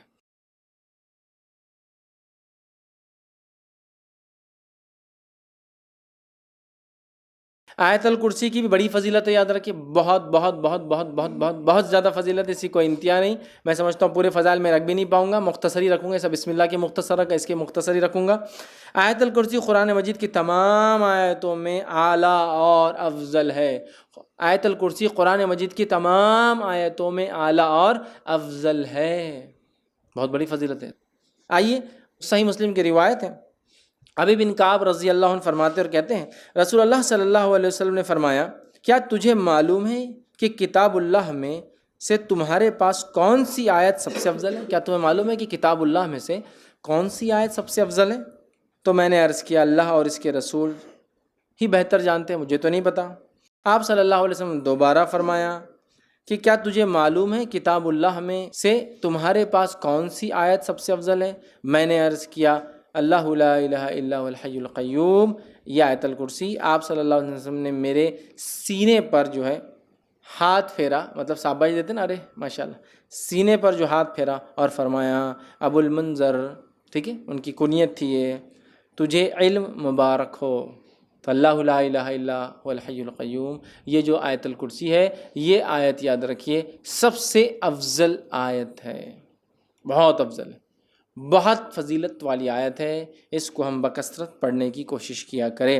اسی طرح جو ہے ایک روایت میں آتا ہے، یہ ابو داؤد کی روایت ہے، رسول اللہ صلی اللہ علیہ وسلم صفا مسجد نبوی سے متصل مہاجرین کی رہائش گاہ، مطلب ایک جگہ تھی، وہاں تشریف لائے تو ایک آدمی نے آپ صلی اللہ علیہ وسلم پوچھا یا رسول اللہ صلی اللہ علیہ وسلم، قرآن مجید میں سب سے زیادہ بڑی اور عظمت والی آیت کون سی ہے؟ آپ صلی اللہ علیہ وسلم نے فرمایا اللہ لا الہ الا هو الحی القیوم، آیت الکرسی آپ نے بیان کی، یہ سب سے فضیلت والی، عظمت والی بڑی آیت ہے، یاد رکھیں۔ اسی طرح سونے سے پہلے آیت الکرسی پڑھنے والے کے لیے اللہ تعالیٰ کی طرف سے ایک فرشتہ مقرر کیا جاتا ہے جو چوری، ڈاکہ اور دیگر نقصانات سے اس کی حفاظت کرتا ہے، نیز شیطان کی بری حرکتوں مثلاً وساوس، جادو، اسی طرح اس کی عاصف زدگی اور اس کے خوف سے بھی انسان محفوظ رہتا ہے۔ اتنے سارے فائدے ہیں۔ یقیناً یہ روایت ابو ہریرہ رضی اللہ عنہ کی بڑی مشہور اور معروف روایت ہے، صحیح مسلم میں اور دیگر کتب میں آتی ہے۔ میں اب پوری تفصیلات نہیں رکھتا ہوں، بس مختصر آپ کو واقعہ، چونکہ حدیث بہت لمبی ہے۔ ہوا یہ کہ ابو ہریرہ رضی اللہ عنہ کو آپ نے جو زکوٰۃ کی کھجوریں تھے اس کے اوپر جو اپوائنٹ کیا، آپ وہاں تھے، رات میں ایک شخص آیا کھجوریں چرا رہا تھا، آپ نے پکڑا، کہا اللہ کے رسول صلی اللہ علیہ وسلم کے پاس پیش کروں گا۔ اس نے کہا کہ میرے بیوی بچے بڑے بھوکے پیاسے تھے، میں مجبور تھا اس لیے لے جا رہا ہوں، میں کل نہیں آؤں گا۔ کہا ٹھیک ہے کل نہیں آنا، چھوڑ دیا۔ صبح ہوئی، اللہ کے رسول صلی اللہ علیہ وسلم سے کہا اللہ کے رسول ایک شخص آیا تھا کھجور چرا رہا تھا، میں نے پکڑا، پھر کہا بیوی بچے میں نے چھوڑ دیا۔ اللہ کے رسول صلی اللہ علیہ وسلم فرمایا آج پھر آئیں گا وہ؟ یہ کہتے جب اللہ کے رسول صلی اللہ علیہ وسلم کہہ دیا آج آئیں گا تو میں تو اب تیار ہو گئی، آج تو نہیں چھوڑوں گا۔ پھر آیا وہ کھجوریں چرا رہا تھا، آپ نے پکڑا، کہا آج تو اللہ کے رسول صلی اللہ علیہ وسلم بارگاہ میں حاضر کروں گا اور تم کو، کیونکہ تم کھجور چرائے تھے زکوٰۃ کے۔ کہا نہیں میرے بیوی بچے بھوکے تھے، یہ تھے وہ تھے، بڑا اس نے رونا رویا، ان کو رحم آیا، پھر چھوڑ دیا۔ صبح ہوئی، اللہ کے رسول صلی اللہ علیہ وسلم فجر نے پوچھا کیا ہوا ابو ہریرہ تمہارے قیدی کا؟ کہاں جایا تھا؟ کہا کہاں ہے پھر؟ تو کہا آج بھی چھوڑ دیا میں نے اس کو، لیکن اس نے کہا کل نہیں آئیں گا، تو کہا آج بھی آئیں گا وہ۔ یہ کہتے وہ اب میں نے سوچ لیا آج تو اس کو نہیں جانے دوں گا۔ پھر وہ کہتے میں نے رات میں پورا مستعدی کے ساتھ میں کھڑا تھا، پھر وہ آیا، آتے ہی میں نے کھجور چرا پکڑا، کہا آج تو تجھے لے کر ہی جاؤں گا، یہ تھرڈ ٹائم ہے، 2 ٹائم تو معاف کر دیا۔ کہا ٹھیک ہے تم مجھے چھوڑ دو، میں تمہیں ایک ایسی خیر کی بات بتاؤں گا جس دعا کو تم اگر رات پڑھ لو سونے سے پہلے تو ایک فرشتہ صبح تک تمہاری حفاظت کریں گا۔ اب چونکہ صحابہ خیر کے متلاشی اور خیر کے بہت زیادہ وہ تھے، حریص تھے، کہا اچھا خیر کا کوئی چیز دے رہا ہے رات میں پڑھنے سے فرشتہ؟ کہا ٹھیک ہے بولو چھوڑ دوں گا۔ تو کہا اگر تم آیت الکرسی پڑھ لو تو ایک فرشتہ تمہارے شیطان سے صبح تک حفاظت کریں گا۔ صبح ہوئی، نبی اکرم صلی اللہ علیہ وسلم کا ابو ہریرہ کیا ہوا کل قیدی کا؟ کہا پھر آیا تھا۔ کہا کہاں ہے پھر؟ تو کہا چھوڑ دیا۔ تو کہا کیا کہا؟ تو کہا اس لیے چھوڑ دیا کہ اس نے مجھے ایک دعا سکھائی، اور اس نے کہا آپ صلی اللہ علیہ وسلم فرمایا کیا دعا سکھائی؟ تو اس نے کہا جو شخص رات سوتے وقت آیت الکرسی پڑھ کر سوئیں گا تو ایک فرشتہ صبح تک اس کی فجر تک حفاظت کریں گا۔ ابو ہریرہ یہ بات اس نے سچ کہی، حالانکہ وہ اکثر جھوٹ ہی بولتا ہے۔ کیا تم جانتے ہو وہ کون تھا جو تمہارے پاس 3 دن سے قید میں آ رہا تھا، پکڑا جا رہا تھا؟ تو کہا اللہ اور اس کے رسول ہی بہتر جانتے ہیں۔ تو کہا وہ شیطان تھا۔ کون تھا؟ وہ شیطان تھا، ٹھیک ہے، لیکن اس نے یہ بات سچ کہی ہے، ٹھیک ہے، یہ بات سچ کہی ہے۔ تو یہاں بھی پتہ چلا۔ اسی طرح ہر فرض نماز کے بعد آیت الکرسی پڑھنا جنت میں جانے کا باعث ہے۔ پتہ چلا جن شیطان سے محفوظ رہتا ہے ایک فرشتہ حفاظت کرتا ہے۔ اسی طرح ایک فضیلت اور آتی ہے، ہر نماز کی بات پڑھنے سے کیا ہوتا ہے؟ جنت میں جانے کا باعث ہوتا ہے۔ حدیث کے الفاظ سنیے آپ کس طرح سے، اور یہ امام نسائی نے جو اپنی کتاب جو عمل الیوم واللیل کے اندر دن اور رات کے اعمال کے اندر نقل کیا، اور وہ فرماتے ہیں ابو امامہ رضی اللہ عنہ فرماتے اور کہتے ہیں کہ اللہ کے رسول صلی اللہ علیہ وسلم فرمایا جس نے ہر فرض نماز کے بعد آیت الکرسی پڑھی اس کے اور جنت کے داخل ہونے کے درمیان موت کے علاوہ کوئی رکاوٹ نہیں ہے، مر جائے تو سیدھا جنت میں جائیں گا۔ لیکن یہ آیت الکرسی پڑھنا ہے، آیت الکرسی کو سر پہ ہاتھ رکھ کے پڑھنا لفظ نہیں ہے۔ بہت سے لوگ آیت الکرسی پڑھتے ہیں لیکن آئسل ہاتھ رکھتے ہیں سر پر پیشانی، پھر ہاتھ کو زمین پہ رکھتے ہیں کبھی، یا ہاتھ کو یوں رکھتے ہیں، پتہ نہیں کیا اس کی وجہ ہے، اور پھر پڑھتے ہیں، یہ ثابت نہیں ہے، لیکن آیت الکرسی پڑھنا ثابت ہے، یاد رکھیے، ٹھیک ہے۔ یہ بڑی افضل، بڑی برکت، فضیلت، قدر اور منزلت والی آیت ہے، جس کو آیت الکرسی سورہ بقرہ سورہ نمبر 2 کی آیت نمبر 255 نمبر ہے اس کا۔ چلیے آگے بڑھتے ہیں۔ اسی طرح وہ آیت جس کی فضیلت ثابت ہے اس میں ہے سورہ بقرہ سورہ نمبر 2 کی آیت نمبر 285 اور 286، 285 اینڈ 286، یاد رکھیں، اس کی بڑی فضیلت ثابت ہے، بڑی فضیلت۔ ایک فضیلت اس کی تو یہ ثابت ہے کہ نبی اکرم صلی اللہ علیہ وسلم جب آسمانی سفر آپ کو کرایا گیا، جس کو ہم کیا کہتے ہیں، معراج، تو معراج میں آپ کو جو تحفے ملے، ان تحفوں میں سے ایک تحفہ تھا نماز 5 وقت کی، دوسرا تحفہ تھا یہ 2 آیتیں اللہ کے رسول صلی اللہ علیہ وسلم کو سیدھے دی گئی بغیر فرشتوں کے۔ یہ 2 آیتیں وہاں ملی تھی آپ کو، کہاں؟ معراج میں، ٹھیک۔ بہرحال سورۃ البقرہ کی آخری 2 آیتوں کی فضیلت یاد رکھیے، رات سونے سے پہلے سورہ بقرہ کی آخری 2 آیتیں پڑھنے والا ہر آفت سے محفوظ رہتا ہے، ہر آفت سے محفوظ رہتا ہے۔ بخاری کی روایت ہے، ابو مسعود رضی اللہ عنہ فرماتے اور کہتے ہیں، نبی اکرم صلی اللہ علیہ وسلم فرمایا، جس نے رات کے وقت سونے سے پہلے سورۃ البقرہ کی آخری 2 آیتیں پڑھ لی، وہ اس کے لیے کافی ہوں گی، وہ اس کے لیے کافی ہو جائیں گے۔ دوسری روایت میں فرمایا آپ نے، سورہ بقرہ کی آخری 2 آیتیں جادو کا اثر ختم کرنے کی زبردست تاثیر رکھتی ہے۔ اسی طرح فرمایا، جس گھر میں مسلسل 3 راتوں تک سورہ بقرہ کی آخری 2 آیتیں پڑھی جائے، شیطان اس گھر سے جو ہے بھاگ جاتا ہے یا اس کے قریب نہیں آتا ہے۔ حدیث کے الفاظ سنیے، جامع ترمذی کی روایت ہے، نعمان بن بشیر رضی اللہ عنہ فرماتے ہیں، رسول اللہ صلی اللہ علیہ وسلم فرمایا، اللہ تعالیٰ نے زمین و آسمان کی تخلیق سے 2000 سال پہلے ایک کتاب لکھی اور اس میں سے 2 آیت اتاری جس پر سورہ بقرہ ختم ہوتی ہے۔ اگر یہ آیت مسلسل 3 رات تک پڑھی جائے تو شیطان اس گھر کے قریب بھی نہیں بھٹکیں گا۔ 3 رات تک مسلسل پڑھی جائے، ٹھیک ہے، 3 رات تک مسلسل اگر یہ آیتیں پڑھی جائے تو شیطان گھر کے قریب بھی نہیں بھٹکیں گا۔ آمن الرسول بما انزل الیہ من ربہ والمؤمنون کل آمن باللہ وملائکتہ وکتبہ ورسلہ، بہرحال پورا اس کے بعد کا سلسلہ ہے، اور اس کے بعد کی لا یکلف اللہ نفسا الا وسعہا، یہ 286 ہے۔ دونوں کو پڑھا جائے تو شیطان داخل نہیں ہوتا۔ 3 راتوں تک اگر مسلسل پڑھی جائے، رات پڑھ کر سوئے تو کافی ہو جاتی ہے، اس کے لیے یاد رکھیے، اس کی حفاظت کے لیے، تمام چیزوں کے لیے۔ اسی طرح جو ہے سورہ بقرہ کی آخری 2 آیتیں پڑھ کر اللہ تعالیٰ سے جو حاجت طلب کی جائے وہ پوری ہوتی ہے۔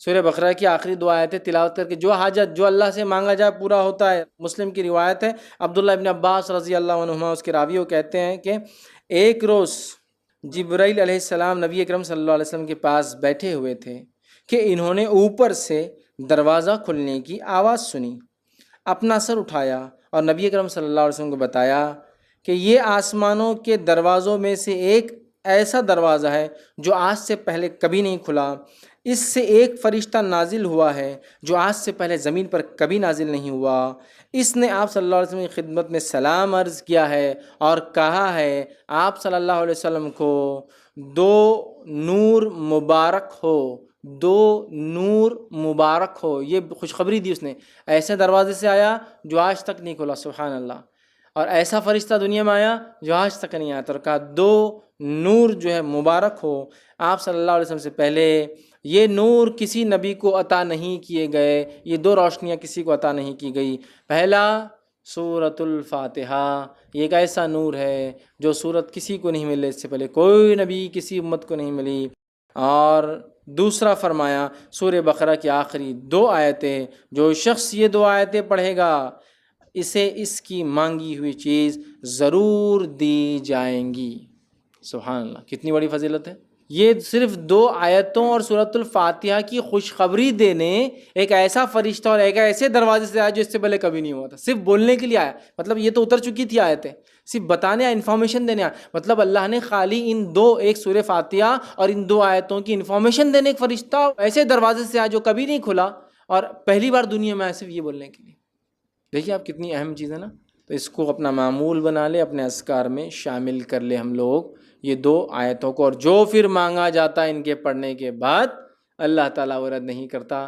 نبی اکرم صلی اللہ علیہ وسلم بھی جو ہے اس کو بہت کثرت سے پڑھا کرتے تھے۔ چلیے آگے بڑھتے ہیں اور دیکھتے ہیں فضیلت جو ہے سورہ آل عمران سورہ نمبر 3 آیت نمبر 2 کی، اللہ لا الہ الا هو الحی القیوم۔ جامع ترمذی کی روایت ہے، اللہ کے رسول صلی اللہ علیہ وسلم فرمایا اس میں اعظم ہے اللہ کے، نا جو ہم پہلے دیکھ چکے ہیں، اس میں اللہ کے اس میں اعظم ہیں، ٹھیک ہے۔ اسی طرح جو ہے بخاری کی روایت ہے، ان فی خلق السماوات والارض واختلاف اللیل والنہار، جو کہ سورہ آل عمران سورہ نمبر 3 کی آیت نمبر 190 سے لے کر 200 تک، 190 to 200، نبی اکرم صلی اللہ علیہ وسلم ان آیتوں کو رات میں تہجد کے جب اٹھتے تو اٹھنے کے بعد فوراً گھر سے باہر نکلتے اور آسمان کی طرف دیکھ کر ان آیتوں کو پڑھتے، ان فی خلق السماوات والارض واختلاف اللیل والنہار لآیات لأولی الالباب الذین یذکرون اللہ قیاما وقعودا وعلی جنوبہم، اور آگے چلتے جاتا ہے، سلسلہ چلتے جاتا ہے حتیٰ کہ آیت نمبر 200 تک، سورہ آل عمران کے خاتمے تک آپ اس کو پڑھتے آسمان کی طرف دیکھ کر، یاد رکھیں، ٹھیک، بخاری کی روایت ہے، یاد رکھیں، آسمان کی طرف دیکھ کر آپ ان آیتوں کو پڑھتے۔ عبداللہ ابن عباس رضی اللہ عنہ اس کے راویوں کہتے ہیں، میں اللہ کے رسول صلی اللہ علیہ وسلم کے ساتھ ایک رات سویا تھا، آپ رات تہجد کے لیے اٹھتے ہی آپ باہر نکلے، آسمان کی طرف دیکھا اور ان آیتوں کو آپ نے تلاوت کیا۔ تو اس سے بھی اس کی فضیلت پتہ چلتی ہے ان آیتوں کی، کہ ہم بھی تہجد کے لیے اٹھے تو گھر سے باہر نہ ہو سکے، چونکہ آج کل ہم فلیٹس میں رہتے ہیں، کبھی بند گھر ہوتے ہیں، تو کم از کم کھڑکی میں کھڑے ہو کے باہر آسمان کی طرف دیکھ سکتے ہیں۔ اللہ کے رسول باہر نکل کے آسمان کی طرف دیکھ کر ان آیتوں کو پڑھا کرتے تھے، ٹھیک ہے۔ اسی طرح جو ہے لا الہ الا انت سبحانک انی کنت من الظالمین، اس آیت کی کیا فضیلت ہے، جو کہ سورہ نمبر 21 سورہ انبیاء آیت نمبر 87 ہے، یاد رکھیں اس کی کیا فضیلت ہے۔ تو بہرحال یہ آیت ہم سب جانتے ہیں کب اور کس واقعے کو جو ہے بیان کرتی ہے، اور نبی اکرم صلی اللہ علیہ وسلم نے یہ مسند احمد اور جامع ترمذی کی روایت فرمایا اور کہا، حضرت سعد رضی اللہ عنہ اس کے راویوں کہتے ہیں، رسول اللہ صلی اللہ علیہ وسلم نے فرمایا، مچھلی والے یعنی حضرت یونس علیہ السلام کی دعا جو انہوں نے مچھلی کے پیٹ میں مانگی تھی، وہ کون سی دعا تھی؟ وہ یہی دعا تھی، لا الہ الا انت سبحانک انی کنت من الظالمین۔ آپ نے فرمایا پیٹ میں مانگی تھی، تیرے جو ہے سوا کوئی الہ نہیں، لا الہ الا انت، جس کا ترجمہ تیرے سوا کوئی الہ نہیں، تو ہر خطا سے پاک ہے، میں ظالموں میں سے ہوں، کے واسطے سے جب بھی کوئی مسلمان دعا کرتا ہے اللہ تعالیٰ اسے قبول فرما لیتا ہے۔ جب بھی کوئی آدمی ان جملوں کے ساتھ دعا کرتا ہے، لا الہ الا انت سبحانک انی کنت من الظالمین، اور پھر کوئی دعا کرتا ہے، اللہ تعالیٰ اس دعا کو قبول فرما لیتا ہے۔ اس کو عام زبان میں لوگ جو ہے بہت سارے ناموں سے اس آیت کو جلالی آیت، کمالی آیت اور پتہ نہیں کیا کیا اس کو نام دیتے ہیں، اور اس کے لیے مجلسیں سجائی جاتی ہے نا، لوگ جمع ہوتے ہیں اور 1.25 لاکھ مرتبہ اس کو لا الہ الا انت سبحانہ پڑھا جاتا ہے، پھر پڑھ کر ایصال بخش دیا جاتا ہے وغیرہ۔ یہ تمام چیزیں ثابت نہیں ہیں، اپنی زندگی میں اپنے زبان سے الفاظ ادا کیجئے اور اللہ سے دعا کیجئے، یاد رکھیے مرنے کے بعد ایصال کرنا، ایسا بیٹھ کر ان آیتوں کو پڑھ کے مجلس سجانا، یہ سنت سے بہرحال ثابت نہیں، ہاں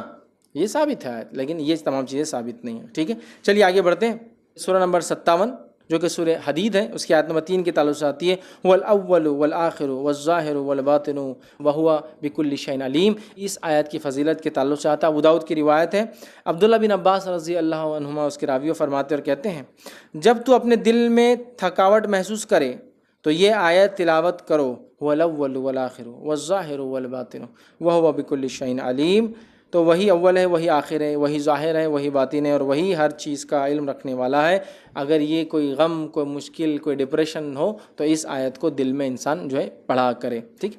آئیے اسی طرح چند اور کلمات دیکھتے ہیں، کلمات یا جملے جس کے فضائل آتے ہیں، جس میں سے ایک ہے لا الہ الا اللہ، ٹھیک ہے۔ یہ قرآن کے کئی آیتوں کا حصہ ہے، کئی آیتوں میں بہرحال یہ آتا ہے، جیسے کہ سورہ نمبر 37 کی آیت نمبر جو ہے 35 میں بھی یاد رکھیے یہ جملہ اسی طرح بہرحال آتا ہے۔ آئیے اس کے فضائل کے تعلق سے میں سمجھتا ہوں لا الہ الا اللہ کے کتنے فضائل ہیں، میرا ایک اس پہ پورا تفصیلی عنوان ہے، لا الہ الا اللہ، اس کلمے کی اہمیت اور فضیلت۔ میں نے اس کے اندر کم و بیش 17 بڑے بڑے عظیم فضائل رکھے ہیں جو اس صورت سے حاصل کیے جا سکتے ہیں، بہرحال وقت نہیں ہے، ہم مختصر یہاں بھی دیکھیں گے۔ لیکن مسلم کی روایت ہے، حضرت عثمان رضی اللہ عنہ کہتے ہیں، رسول اللہ صلی اللہ علیہ وسلم نے فرمایا، جو شخص اس حال میں مرے کہ اسے لا الہ الا اللہ کا علم یقین ہو تو وہ جنت میں جائیں گا۔ جو لا الہ الا اللہ پہ جس کی زندگی گزری اور اس پہ موت آئی وہ جنت میں جائیں گا۔ بخاری کی روایت ہے، ابو ہریرہ رضی اللہ عنہ فرماتے اور کہتے ہیں، نبی اکرم صلی اللہ علیہ وسلم فرمایا اور کہا، قیامت کے روز میری سفارش سے فیضیاب ہونے والے لوگ وہ ہیں جنہوں نے سچے دل سے اور جی اور جان سے لا الہ الا اللہ کا قرار کیا ہوں گا۔ روز قیامت شفاعت کبریٰ جو ہوں گی وہ لوگ وہی مستحق ہوں گے نبی اکرم صلی اللہ علیہ وسلم کی سفارش کے، جنہوں نے سچے اور پکے دل سے اس پہ عمل کرتے ہوئے زندگی گزاری ہو، لا الہ الا اللہ، ٹھیک۔ آگے بڑھتے ہیں۔ اسی طرح جو ہے لا الہ الا اللہ کو کثرت سے وظیفہ اللہ تعالیٰ کی قرب کا ذریعہ، کثرت سے پڑھنا، کوانٹیٹی میں پڑھنا ضروری نہیں ہے، 50,000 70,000 1,00,000 2,00,000 1,25,000 نہیں، کثرت سے پڑھنا، کتنے بار بھی جب چاہے پڑھنا، اس کو معمول بنا لینا، اس کی بڑی فضیلت، اللہ سے انسان قریب ہوتا ہے۔ ابو ہریرہ رضی اللہ عنہ اس کے راوی، جامع ترمذی کی حدیث ہے، نبی اکرم صلی اللہ علیہ وسلم نے فرمایا جب بندہ سچے دل سے لا الہ الا اللہ کہتا ہے تو اس کے لیے آسمان کے دروازے کھول دیے جاتے ہیں یہاں تک کہ وہ عرش تک پہنچ جاتا ہے، بشرطے کہ کبیرہ گناہوں سے بچتا رہا ہو، کبیرہ گناہ سے بچتا رہا ہو، بہت اس کی فضیلت ہے بہت۔ ایک مرتبہ موسیٰ علیہ السلام نے کہا اللہ مجھے ایسا کلمہ دے جس کو میں پڑھ کر تیری حمد و ثنا کروں، اللہ نے کہا لا الہ الا اللہ۔ موسیٰ علیہ السلام نے کہا اللہ یہ تو سب پڑھتے ہیں، مجھے کچھ اسپیشل چاہیے تھا۔ اللہ نے کہا موسیٰ کیا تم اسے معمولی سمجھتے ہو؟ اگر پلڑے میں میزان میں ساری کائنات ایک طرف رکھ دی جائے اور صرف لا الہ ایک طرف رکھ دیا جائے تو لا الہ الا اللہ کا پلڑا بھاری ہو جائے گا، بھاری ہو جائے گا، بہت افضل ہے۔ حدیث میں آتا ہے کہ ایک شخص جس کے 99 دفتر جو گناہوں سے بھرے ہوں گے، 99 دفتر، ہر دفتر کا سائز، ہر رجسٹر کا سائز، ہر نام اعمال کا سائز اس کے زمین سے لے کے آسمان تک کھولا جائے گا رول ایک ایک، 99 ایسے رجسٹرز فل ہوں گے گناہوں سے، اور سب کا حساب و کتاب ہوں گا۔ اللہ تعالیٰ کہیں گا اس کا بھی حساب و کتاب کیا جائے، وہ شخص کہیں گا اللہ میرا کیا حساب کرتا ہے، کیوں مذاق اڑاتا ہے میرا، 99 دفتر گناہوں سے فل ہے، کیا ہوں گا، لیکن اللہ کہیں گا آج انصاف کا دن ہے، ذرہ برابر بھی ناانصافی نہیں ہوں گی، فرشتوں سے حکم جاؤ اس کا جو نیکی دے دو، اسے ایک چھوٹا سا پیپر، حدیث میں آتا ہے، مطلب 99 رجسٹر تو فل ہے گناہوں سے، چھوٹا پیپر، بطاقہ، حدیث بطاقہ بولتے اس حدیث کو، بطاقہ بولتے آئی کارڈ یا وزٹنگ کارڈ کو، جو جنرلی آپ گلف میں جائیں گے تو بولتے بطاقہ، آئی ڈی، ٹھیک، اسے ایک چھوٹا سا پیپر پہ لکھ کے دے دیا گیا 33 نیکی، ایک بطاقہ، سارے لوگ دفتر کے دفتر نیکیوں کے بھرے لے جا رہے ہیں، اس کے 99 دفتر فل ہے، رجسٹرز فل ہے گناہوں سے، ایک ایک کی وسعت زمین و آسمان کے برابر اتنے بڑے بڑے کھلیں گے، لیکن ایک بطاقہ ملے گا صرف۔ جب اللہ کے پاس جائیں گے اللہ کہیں گا اس کا حساب کتاب لاؤ، وہ کہیں گا اللہ کیوں مجھے شرمندہ کرتا ہے، کیا ہے کچھ بھی نہیں ہے میرے پاس، اللہ کہیں گا آج تو انصاف کا دن ہے، جو کچھ ہوگا، اور وہ ایک بطاقہ کہیں گا بس اتنا ہے میرے پاس، ایک چٹھی، جب وہ چٹھی کو کھولا جائے گا اس بطاقے کو، اس کے اس اعمال کو، تو اس پہ لکھا ہوگا لا الہ الا اللہ، چونکہ اس نے اس کو سچے دل سے مانا ہوگا، اس ایک کلمے کی وجہ سے وہ جنت میں چلا جائے گا۔ یہ کلمہ صرف کلمہ نہیں ہے، یہ کلمہ اپنے ساتھ تقاضے لاتا ہے۔ اگر یہ کلمہ چابی ہے جس سے جنت کھولی جا سکتی ہے تو ہر چابی کے دانت ہوتے ہیں، کنڈیشنز اس کلمے کے بھی ہیں۔ خالی لا الہ الا اللہ بولے جنت میں بیٹھا ہوا دیکھ رہے آپ نہیں ہوتا، جیسے ہر چابی کو دانت ہوتے ہیں نا، اس کے کنڈیشن ہے لا الہ الا اللہ کی، ورنہ پڑھ تو سب رہیں، اس کے معنی کو سمجھ کے اس پہ عمل کرنا یہ اصل چیز ہے۔ لا الہ الا اللہ سب سے افضل ذکر ہے، ابن حبان کی روایت ہے، نبی اکرم صلی اللہ علیہ وسلم نے فرمایا بہترین ذکر افضل الذکر لا الہ الا اللہ، اور بہترین شکر افضل الشکر الحمدللہ۔ ایک روایت نے فرمایا بہترین ذکر افضل الذکر لا الہ الا اللہ، اور بہترین دعا افضل الدعا الحمدللہ۔ الحمدللہ افضل دعا، افضل شکر ہے، افضل الشکر، افضل الدعا الحمدللہ، اور افضل الذکر لا الہ الا اللہ۔ لا الہ الا اللہ سے بڑا کوئی ذکر نہیں ہے میرے بھائیوں، اس کو معمول بنا لے، اٹھتے بیٹھتے سوتے جاگتے اس کو ہم پڑھتے رہیں۔ ایک مرتبہ لا الہ الا اللہ کہنے سے جنت میں ایک درخت لگا دیا جاتا ہے، ایک مرتبہ۔ جامع ترمذی کی روایت ہے، عبداللہ ابن مسعود رضی اللہ عنہ فرماتے ہیں نبی اکرم صلی اللہ علیہ وسلم فرمایا معراج کی رات ابراہیم علیہ السلام سے میری ملاقات ہوئی تو انہوں نے کہا اے محمد صلی اللہ علیہ وسلم میری طرف سے اپنی امت کو سلام پہنچانا اور انہیں بتانا جنت کی زمین بڑی زرخیز ہے اور اس کا پانی بڑا ثمر آور ہے، بہت فروٹفل ہے، اس کی جگہ خالی ہے اور اس میں درخت لگانا ہے، اس کی جگہ خالی ہے، تمہاری امت سے کہو اس میں اگر درخت لگانا ہے تو کیا کہو؟ الحمدللہ۔ کیا کہو؟ وہ کہتے ہیں سبحان اللہ، الحمدللہ، لا الہ الا اللہ، اللہ اکبر۔ یہ اگر کلمات کہیں گے تو اس کی زمین پر جو ہے درخت لگ جاتے ہیں، تو ہم سبحان اللہ والحمدللہ ولا الہ الا اللہ واللہ اکبر، تو یہ کلمہ پڑھنے سے درخت لگ جاتا ہے، یاد رکھیے۔ تو لا الہ الا اللہ اس میں شامل ہے، اس سے ایک درخت لگ جاتا ہے۔ اسی طرح موت کے وقت لا الہ الا اللہ کہنے والا جنتی ہے۔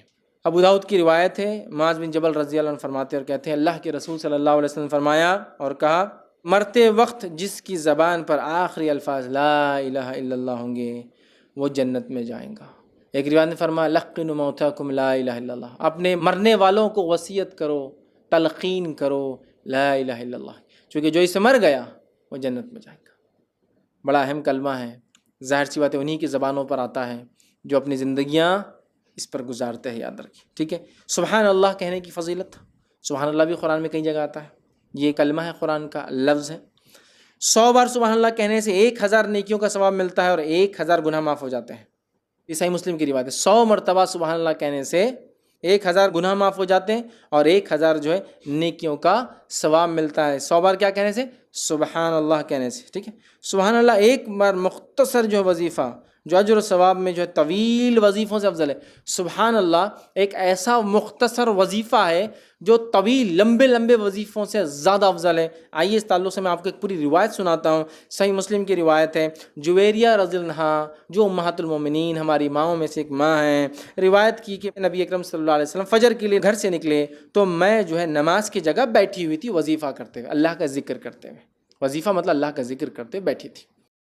جب نبی اکرم صلی اللہ علیہ وسلم نماز صبح فجر کی تب سے بیٹھی ہوئی تھی، مطلب صبح سے بالکل ایک دم فجر پڑھ کے بیٹھ گئی تھی وظیفہ کرتے ہوئے۔ آپ سے ابھی فجر کی نماز فرض نماز کے لیے جا رہے تھے۔ اس کے بعد رسول اللہ صلی اللہ علیہ وسلم چاشت کے وقت تشریف لائے، واپس چاشت کے وقت مطلب سورج نکلنے کے بعد آپ جو ہے گھر میں تشریف لائے، مطلب ایک کافی لمبا وقت، وہ کئی گھنٹے گزار چکی تھی اسی جگہ۔ واپس تشریف لائے تو دیکھا کہ جویریہ رضی اللہ عنہ اسی وقت تک اسی مصلی پر بیٹھی ہوئی ذکر کر رہی ہے، تب تک چاشت مطلب کئی گھنٹوں سے اللہ کا ذکر کر رہی ہے۔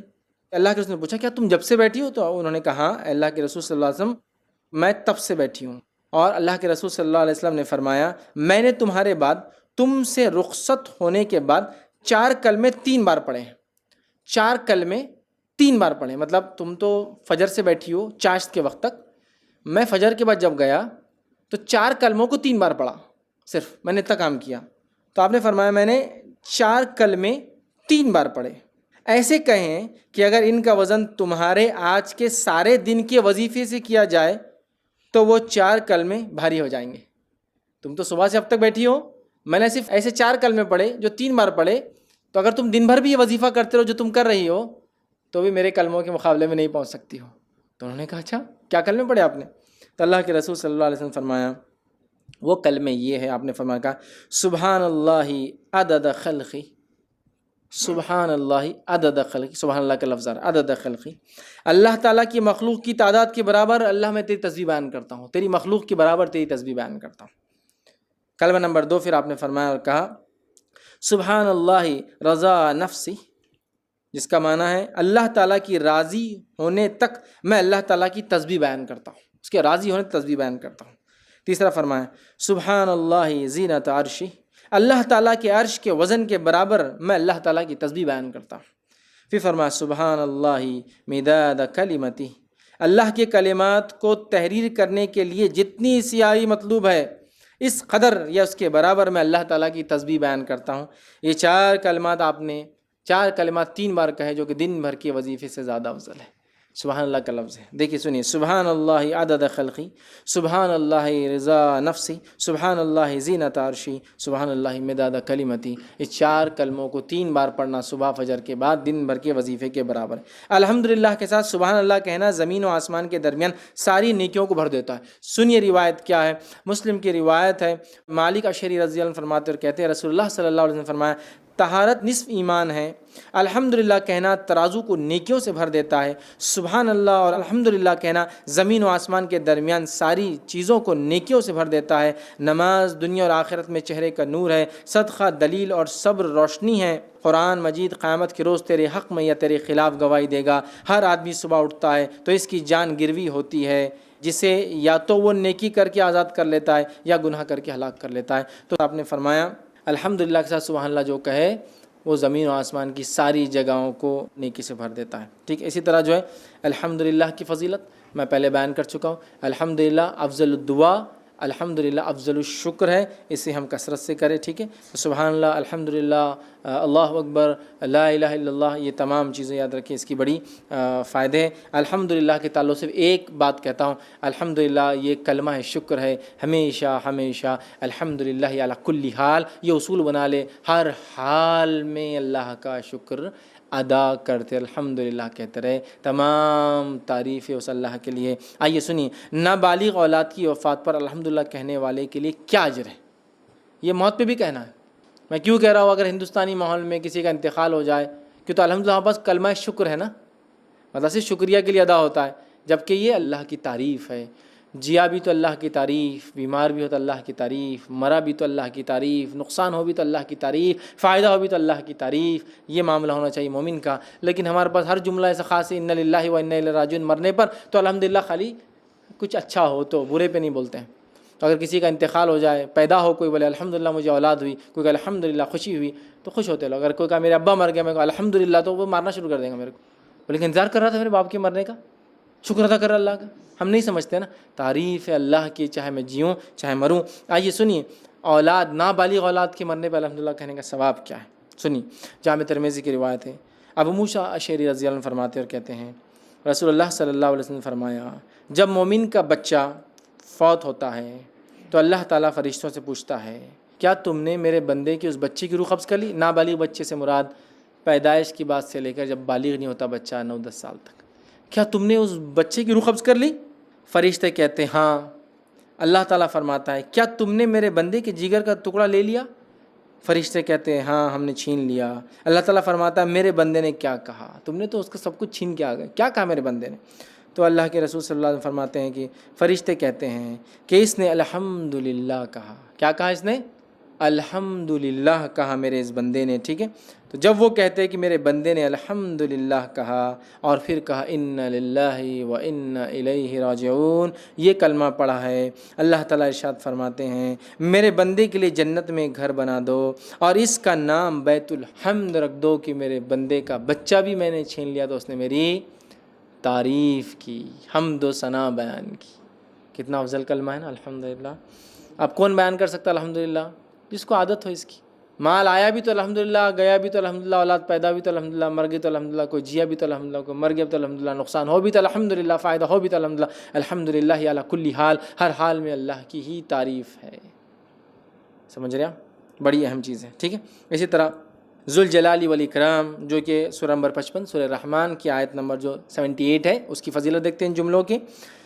دعا مانگنے سے پہلے ذوالجلال والاکرام کہنا قبولیت دعا کا باعث بنتا ہے. ذوالجلال والاکرام، دعا سے پہلے ذوالجلال والاکرام اس کا دعا کرنا یہ دعا قبول کرا دیتا ہے. جامع ترمذی کی روایت ہے، انس بن مالک رضی اللہ عنہ فرماتے اور کہتے ہیں نبی اکرم صلی اللہ علیہ وسلم فرمایا دعا کرتے ہوئے یا ذوالجلال والاکرام کے الفاظ لازم پکڑ لو. دعا کرتے ہوئے یا ذوالجلال والاکرام کے الفاظ لازم پکڑ لو. ٹھیک ہے، لازم پکڑ لو مطلب کرو، اس سے فائدہ ہونے والا ہے.